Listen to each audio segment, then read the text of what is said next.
Welcome students. Today I would like to discuss about the molecular geometry of the compounds.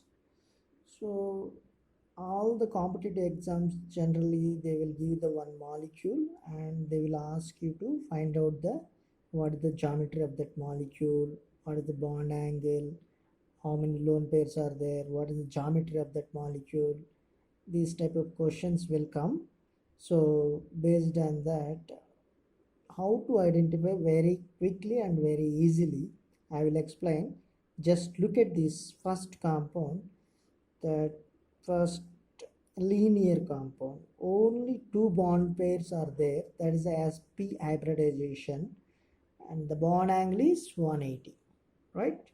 Bond angle is 180. Look at here, first compound is linear, the shape is linear and only two bond pairs, there is a sp hybridization. Okay, the second compound, if you go to the second compound, 120 is the bond angle and the three bond pairs. Whenever you have the three bond pairs, that hybridization is sp2 hybridization. Okay, so same sp2 hybridization, instead of these three bond pairs, one of the bond pair will become a lone pair. So best example is water. These atoms are hydrogens, UHM. The central metal atom is oxygen. You see this type of thing. So when you have this type of instead of three bond pairs, one is the one lone pair, two bond pair and one lone pair. If such type of molecule is bent shape, it will be bent shape. The hybridization is same, but the shape will differ. Why? Because these lone pairs will interfere in shape, because lone pair and bond pair repulsions will be there. Because of that reason, the shape will change. Rather than trigonal planar, it will become a bent shape. Okay, two bond pair and one lone pair. When you have this type of molecule, that is the bent shape, sp2 hybridization.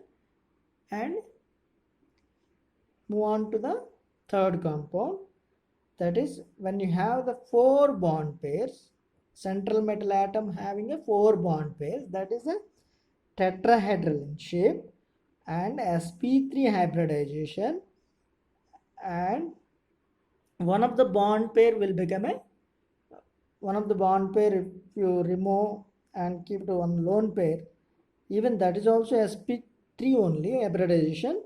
But as I mentioned earlier, when you incorporate lone pairs, that will change the shape of the molecule.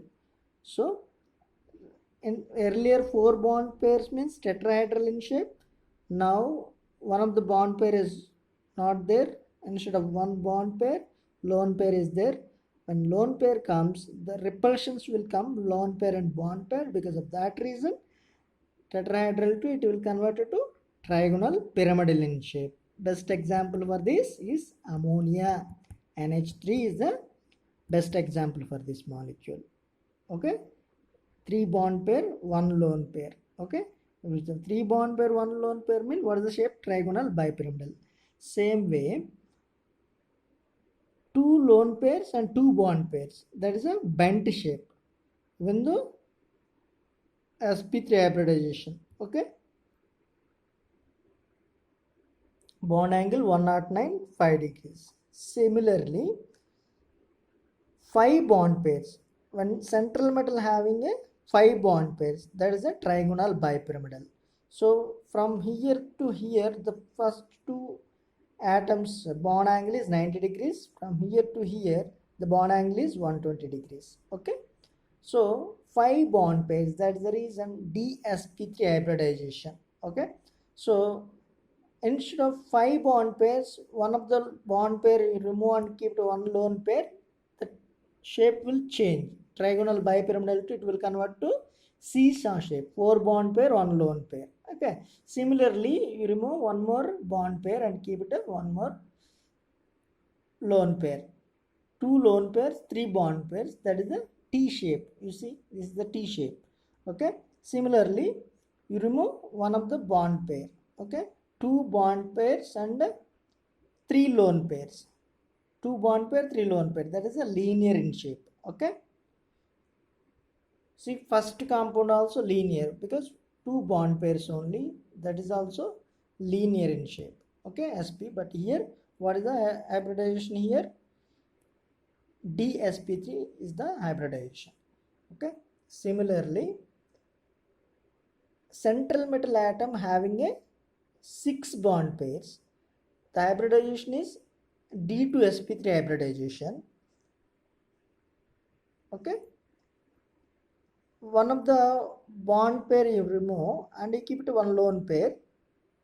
As I mentioned, lone pair comes in the sense the structure will change, octahedral to square pyramidal, 5 bond pair and 1 lone pair. Similarly, increase the lone pairs, so square planar, it's pyramidal, square pyramidal to it will convert to square planar. Okay, so similarly 3 lone pairs and 3 bond pairs T shaped. Final 4 bond pair 2 lone pair is a linear. Okay, 2 bond pair and 4 lone pair, that is a linear in shape. So why I explained all these things, if you remember, two bond pair, only two bond pairs means linear, three bond pairs means trigonal bipyramidal, four bond pairs tetrahedral, so 5 bond pairs bipyramidal, 6 bond pairs octahedral. So I will tell you the trick, just you remember these things. Okay, and shape also based on the lone pair bond pairs, the shape also if you remember, I will tell you whatever the molecule let them give, you can easily identify the hybridization, how many bond pairs, how many lone pairs. Okay, I will give you the trick how to identify the how many lone pair bond pairs. Okay, so that if you remember these things, you can identify based on the lone pair bond pair shape, you can identify hybridization, you can identify, so easy. Okay.